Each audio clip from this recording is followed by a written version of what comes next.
ଝିଅ ତାଙ୍କର ବାପାଙ୍କୁ ପଚାରିଲା, ବାପା, ଏତେ ଦୁଃଖ ଆସୁଛି ଆମ ଘରେ, ତେବେ ଆଉ ସେ ପୀଠକୁ କାହିଁକି ଯିବାକୁ ଚାହୁଁଛନ୍ତି ବାପା? ଭକ୍ତ ରାମଚନ୍ଦ୍ର ଅନ୍ତଃକରଣରୁ ଏକ ଶାନ୍ତ ସ୍ୱରରେ ଉତ୍ତର ଦେଲେ, ମୁଁ ଯିବି, କାରଣ ମୋ ଦୁଃଖର ମୂଳ କାହାକୁ ଦେଖିବାକୁ ମୁଁ ଚାହେଁ। ଯଦି ସେ ପୀଠ ଭିତରେ ସେ ଅଛନ୍ତି, ତେବେ ସେଠାରେ ପହଞ୍ଚି ମୁଁ ପ୍ରଶ୍ନ କରିବି, ମୋତେ କାହିଁକି ଦୁଃଖ ଦେଉଛନ୍ତି ପ୍ରଭୁ? ସେଦିନ ଥିଲା ଆଷାଢ଼ ମାସର ଶେଷ ଦିନ। ଧର୍ମର ଶେଷ ଆଶା ହିସାବରେ ରାମଚନ୍ଦ୍ର ନିଶ୍ଚିତ କରିଥିଲେ ଯେ ସେ ଏ ବର୍ଷ କପିଳାସ ପୀଠରେ ଯାଇ ପ୍ରଭୁଙ୍କୁ ଦେଖିବେ ଏବଂ ପାଣି ଢାଳିବେ। ଘରର ଅବସ୍ଥା ବେଶ ଖରାପ, କିଛି ଭଲ ନୁହେଁ। ଝିଅ ଅନ୍ନପୂର୍ଣ୍ଣା ଏପର୍ଯ୍ୟନ୍ତ ଦିନକୁ 2 ଚକ୍ର ଚଳାଇ ସେ ଘରକୁ ଚଳାଉଥିଲେ। ଝିଅ ପଢ଼ିବା ଛାଡ଼ି ଗୋଟିଏ ଦୋକାନରେ ଚାକିରି କରୁଥିଲେ। ରାମଚନ୍ଦ୍ରଙ୍କ ଜୀବନ ମାନେ ସେ ଖାଲି ସେହି ପ୍ରଭୁ ଭୋଳାଶଙ୍କରଙ୍କୁ ଦର୍ଶନ କରିବା ଆଉ ତାଙ୍କୁ ସଦାବେଳେ ଉପାସନା କରିବା ତାଙ୍କର ଥିଲା ନୀତିଦିନିଆ କାମ।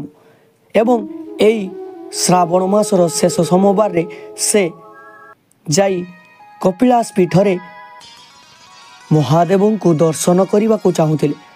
ତ ଏହି ସୁନ୍ଦର କଥାବସ୍ତୁଟିକୁ ଆରମ୍ଭ କରିବା ପୂର୍ବରୁ ଯଦି ଆପଣମାନେ ଚ୍ୟାନେଲକୁ ପ୍ରଥମ କରି ଆସିଥାନ୍ତି ଏବଂ ପ୍ରଭୁ ଭୋଳାଶଙ୍କରଙ୍କୁ ନିଜ ହୃଦୟରୁ ଭଲ ପାଉଥାନ୍ତି, ତାହେଲେ କମେଣ୍ଟରେ ହର ହର ମହାଦେବ ଲେଖିଦେବେ ଏବଂ ଚ୍ୟାନେଲକୁ ପ୍ରଥମ କରି ଆସିଥିଲେ ଲାଇକ୍, ସେୟାର, ସବସ୍କ୍ରାଇବ୍ କରି ବେଲ୍ ଆଇକନ୍କୁ ଦବାଇ ଦେବେ।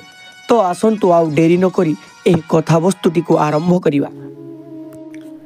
ରାମଚନ୍ଦ୍ର ବାବୁଙ୍କର ସେହି 3 ବର୍ଷ ଆଗରୁ ଘଟିଥିବା ଏକ ଘଟଣା ତାଙ୍କର ଶ୍ରଦ୍ଧାକୁ ଚିର ମୂଳରୁ ଦୋହଲାଇ ଦେଉଥିଲା। ବୃଦ୍ଧ ମା ଚନ୍ଦ୍ରା, ଯିଏ ପ୍ରତିବର୍ଷ କପିଳାସ ଯାଉଥିଲେ, ସେ ସେହି ଯାତ୍ରାରେ ଗହଳି ଭିତରେ ତାଙ୍କୁ ହରାଇ ଦେଇଥିଲେ। ଲୋକ କହିଲେ ସେ ବୃଦ୍ଧା ଗହଳରେ ଅସୁସ୍ଥ ହୋଇପଡ଼ିଥିଲେ। ବେଳେ ଉପଚାର ମିଳିଲା ନାହିଁ। ସେହି ପୀଠରେ ହିଁ ତାଙ୍କର ମୃତ୍ୟୁ ହୋଇଯାଇଥିଲା। କିନ୍ତୁ ରାମଚନ୍ଦ୍ରଙ୍କର ମନ ଏହି କଥାକୁ କବୁଲ କରିପାରୁନଥିଲା। ତେଣୁ ସେ ଚାଲିଥିଲେ ସେହି ଉତ୍ତର ଖୋଜିବାକୁ ସେହି କପିଳାସ ପୀଠକୁ। ପ୍ରଥମ ଦିନର ଯାତ୍ରା ଭଳି ଏହା ନଥିଲା। ଏଥିରେ କୌଣସି ଉତ୍ସାହ ନଥିଲା ବା ବାଉଁଶିର ଧ୍ୱନି କିମ୍ବା ଗାଇତାର ସ୍ୱର ନଥିଲା। କେବଳ ଅନ୍ତଃକରଣର ଶୂନ୍ୟତା ସହ ଏକ ଧ୍ୟାନ। ଜୀବନ ଓ ଆଶା କାହିଁକି ଭାଙ୍ଗିଯାଏ, ତାହା ହିଁ ତାଙ୍କ ମନରେ ପ୍ରଶ୍ନର ଉଙ୍କି ମାରୁଥିଲା। ରାସ୍ତା ଛାଡ଼ି ସେ ପାହାଡ଼ ଧାରରେ ଚାଲିବାକୁ ଆରମ୍ଭ କଲେ। ଏକ ମନ୍ଦିର ଜନ୍ମ ଯେଉଁଠି ଲୋକ ଶ୍ରଦ୍ଧା ସବୁବେଳେ ରଖିଥାନ୍ତି।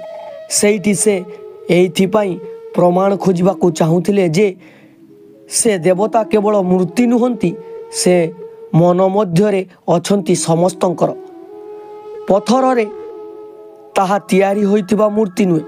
ପଥର ମିଳିଲେ ତାହା ହୋଇଯାଏ ଭକ୍ତଙ୍କ ପାଇଁ ସେହି ମହାପ୍ରଭୁଙ୍କର ଅମରଦାନ ସଦୃଶ। ତାଙ୍କ ପାଖରେ କୁଞ୍ଚି ଦେଇ ଚାଲୁଥିବା ଶିଶୁ, କିଏ ମାନସିକ ରୋଗୀ ପିଲାଙ୍କୁ ଭଲ କରିଦେଉଥିଲେ। ରାମଚନ୍ଦ୍ର ଦେଖୁଥିଲେ ଦୁଃଖ କେବଳ ତାଙ୍କ ପାଖରେ ନୁହେଁ, ସମସ୍ତଙ୍କ ଜୀବନରେ ଏହି ଦୁଃଖ ଆରମ୍ଭ ହୋଇଥାଏ ଏବଂ ସେହି ପ୍ରଭୁ ହିଁ ତାଙ୍କୁ ଶେଷ କରିଥାନ୍ତି। ତେବେ ମନରେ ଏକ ଅଶାନ୍ତ ପ୍ରଶ୍ନ, ଯଦି ଭକ୍ତି ଏତେ ତୀବ୍ର, ଯଦି ଶ୍ରଦ୍ଧା ଏତେ ଗଭୀର, ତେବେ ଦୁଃଖ କାହିଁକି ଦେଉଛନ୍ତି ତାଙ୍କୁ ସେହି ପ୍ରଭୁ? ପାହାଡ଼ ତଳର ଗାଁରେ ରାତିରେ ଶୀତଳ ପବନ ଚାଲୁଥିଲା। ଏକ ଝୁପୁଡ଼ିରେ ଭକ୍ତ ରାମଚନ୍ଦ୍ର ମାଟିର ପାଙ୍ଗଳରେ ସେ ଏକ ବିଶ୍ରାମ ଘରେ ଆଶ୍ରୟ ନେଇଥିଲେ। ମନେ ମନେ ସେ ଭାବୁଥିଲେ ତାଙ୍କ ମାଙ୍କର ଚିତ୍କାର। ଗହଳି ଭିତରେ କେମିତି ସେ ତାଙ୍କ ମାଙ୍କୁ ଦୂରେଇ ଦେଇଥିଲେ, ପ୍ରଶ୍ନ ତାଙ୍କ ମନରେ ଉଙ୍କି ମାରୁଥିଲା। ସେହି ଗାଁର ଜଣେ ଗରିବ ଲୋକ ନାମ ଥିଲା ବିରଞ୍ଜନ। ତାଙ୍କର ଶିଶୁ ପୁଅ ଅଧା ମଧ୍ୟ କିଛି ବୁଝେ ନାହିଁ। ତେବେ ସେ ଖାଲି ହସୁଥିଲା, କେବେ କାନ୍ଦୁଥିଲା। ବିରଞ୍ଜନ କହିଲେ, ପ୍ରଭୁ ଆମର ଆଖି ନ ଦେଖିଲେ ମଧ୍ୟ ଆମେ ଏମିତି ଯାତ୍ରା କରୁଛୁ, ତେବେ କିଏ ଦେଖିବ ସେ? ତଥାପି ମୁଁ ଭାଗ୍ୟ ମାନି ଚାଲୁଛି। ଏହି ବିରଞ୍ଜନ ଯେଉଁ ଲୋକଙ୍କର ଅବସ୍ଥା ଥିଲା, ତାଙ୍କର ଶିଶୁପୁତ୍ରଟେ ଥିଲେ ମଧ୍ୟ ସେ ଦେଖିପାରୁନଥିଲା। ତେଣୁ ସେ ମାନସିକ ରଖି ସେହି ଭୋଳାଶଙ୍କରଙ୍କ ନିକଟକୁ ପାଣି ଢାଳିବାକୁ ପ୍ରତ୍ୟେକ ବର୍ଷ ଯାଆନ୍ତି। ରାମଚନ୍ଦ୍ର ତାଙ୍କ ଦୁଃଖକୁ ଶୁଣି ମଧ୍ୟ ସେ ବହୁତ ମ୍ରିୟମାଣ ହୋଇପଡ଼ିଲେ ଏବଂ ତାଙ୍କ ଦୁଃଖରେ ସେ ମଧ୍ୟ ଭାଗିଦାର ହେଲେ। ଆଉ କହିଲେ, ମୋ ଦୁଃଖ ମାନେ ବଡ଼ ଲାଗୁଥିଲା, କିନ୍ତୁ ଏଠି ଯେଉଁ ଦୁଃଖ ଦେଖୁଛି ସେ ତ ମୋ ଠାରୁ ବି ବଡ଼ ହୋଇଗଲା। ପ୍ରଭାତ ହେଲା, ପାହାଡ଼ ଚଢ଼ିବା ଆରମ୍ଭ କଲେ ସେ।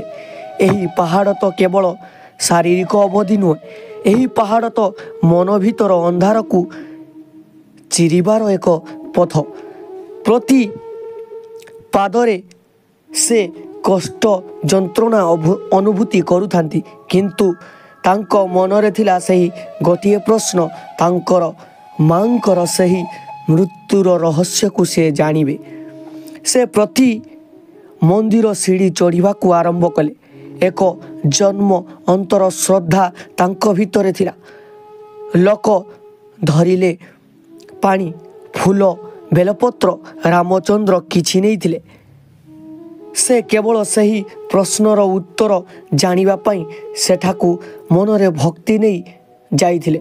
ମନ୍ଦିର ପରିସର ପହଞ୍ଚି ସେ ଦେଖିଲେ, ମୁଖ୍ୟ ଗହଳା ସମ୍ମୁଖରେ ଏବେ ବହୁ ଭକ୍ତ ଥିଲେ।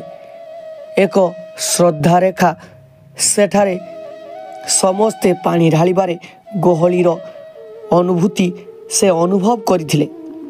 କପିଳାସ ପଥ, ଯେଉଁଠି ଦେଉଳର ପବିତ୍ରତା ଓ ପାହାଡ଼ର ଶାନ୍ତି ମିଳିଥାଏ, ଏଠି ପ୍ରତିଟି ଭକ୍ତ ପାଇଁ ଏକ ଅନ୍ୟ ଅନୁଭୂତି ରହିଥାଏ।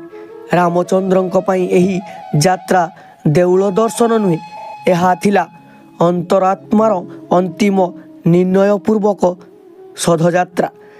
ସେ ଏହି ଗହଳି ପାଖରେ ବସି ଧ୍ୟାନରେ ଲୀନ ହେଇଥିବା ବେଳେ ତାଙ୍କ ପାଖକୁ ଏକ ଅବୁଝା ଶିଶୁ ଆସିଗଲା।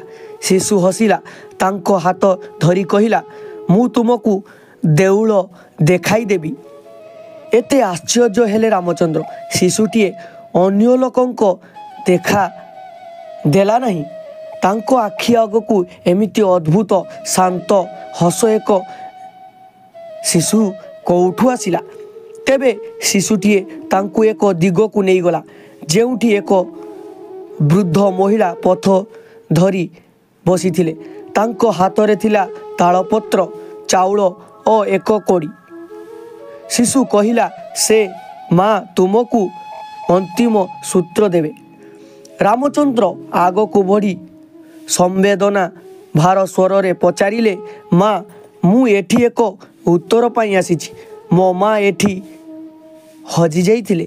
ମୁଁ ତାଙ୍କୁ ପାଇବା ପାଇଁ ଆସିଥିଲି, ଆଉ ମୋର ମନ ଶ୍ରଦ୍ଧାରେ ତାଙ୍କୁ ଏଠାକୁ ଖୋଜିବା ପାଇଁ ଚାଲି ଆସିଛି। ବୃଦ୍ଧ ମହିଳା ଶାନ୍ତ ସ୍ୱରରେ କହିଲେ, ପୁଅ, ଶ୍ରଦ୍ଧା ରହିଲା ବେଳେ ଦୁଃଖ ଥାଏ, କିନ୍ତୁ ଶ୍ରଦ୍ଧା ହାରିଗଲେ ଦୁଃଖ ଅନ୍ଧାର ହୋଇଯାଏ। ତୁମ ମା ଏଠି ହାରିନଥିଲେ, ସେ ମୁକ୍ତି ଲାଗି ପହଞ୍ଚିଥିଲେ। ମୁକ୍ତି? ରାମଚନ୍ଦ୍ର ପଚାରିଲେ, ହଁ, ଯେଉଁଠି ଆମ ଦେହ ଛାଡ଼ି ଆତ୍ମା ହିସାବରେ ପ୍ରଭୁ ସହ ଲୀନ ହେଉଛି। ଏହି ପଥରେ ଏମିତି ଅନେକ କ'ଣ ଅଛି, କିନ୍ତୁ କେତେଜଣ ସତରେ ଏହାକୁ ଖୋଜିବା ପାଇଁ ହିଁ ଆସନ୍ତି? ସେଥିପାଇଁ ଶିଶୁଟି ହସିଲା ଏବଂ ଅଦୃଶ୍ୟ ହୋଇଗଲା। ରାମଚନ୍ଦ୍ର ଆଶ୍ଚର୍ଯ୍ୟ ହୋଇ ଚାରିପାଖକୁ ଦେଖିଲେ। କୌଣସି ଶିଶୁ ନାହିଁ। ମୋ ମନରେ ଖେଳି ଯାଉଛି ଏକ ଗୁଞ୍ଜରଣ। ନା ଏକ ଦୈବଶକ୍ତି ଥିଲା ସେହି ଶିଶୁ। ସେ ଧୀରେ ଧୀରେ ଏକ ନିଶ୍ଚୟକୁ ଆସି ସେ ଜାଣିପାରିଲେ ଯଦି ଆଉ କିଛି ନ ମିଳେ ତେବେ ମନରେ ଶାନ୍ତି ଓ ଶ୍ରଦ୍ଧା ଯେଉଁ ଥିଲା ତାହା ସେହି ପ୍ରଭୁ ଭୋଳାଶଙ୍କର ଦେଖି ତାଙ୍କ ପାଖକୁ ଆସିଥିଲେ ଏବଂ ତାଙ୍କ ମାଙ୍କର ସନ୍ଧାନ ତାଙ୍କୁ ଆଜି ଦେଇଥିଲେ। ତ ଏହି ସୁନ୍ଦର କଥାବସ୍ତୁଟି ଆପଣମାନଙ୍କୁ କେମିତି ଲାଗିଛି ନିଶ୍ଚିତ ମତାମତ ଦ୍ୱାରା ଜଣାଇବେ ଏବଂ ଯଦି ଗଳ୍ପଟି ଆପଣଙ୍କୁ ଅନୁଭୂତିଟି ଆପଣଙ୍କୁ ଯଦି ଭଲ ଲାଗିଥାଏ ଚ୍ୟାନେଲକୁ ପ୍ରଥମ କରି ଆସିଥିଲେ ଲାଇକ୍ ସେୟାର ସବସ୍କ୍ରାଇବ୍ କରି ବେଲ୍ ଆଇକନ୍କୁ ଦବାଇବା ପାଇଁ ଜମାରୁ ଭୁଲିବେନି। ଜୟ ଜଗନ୍ନାଥ, ଜୟ ଭୋଳାଶଙ୍କର, ଜୟ ମହାଦେବ।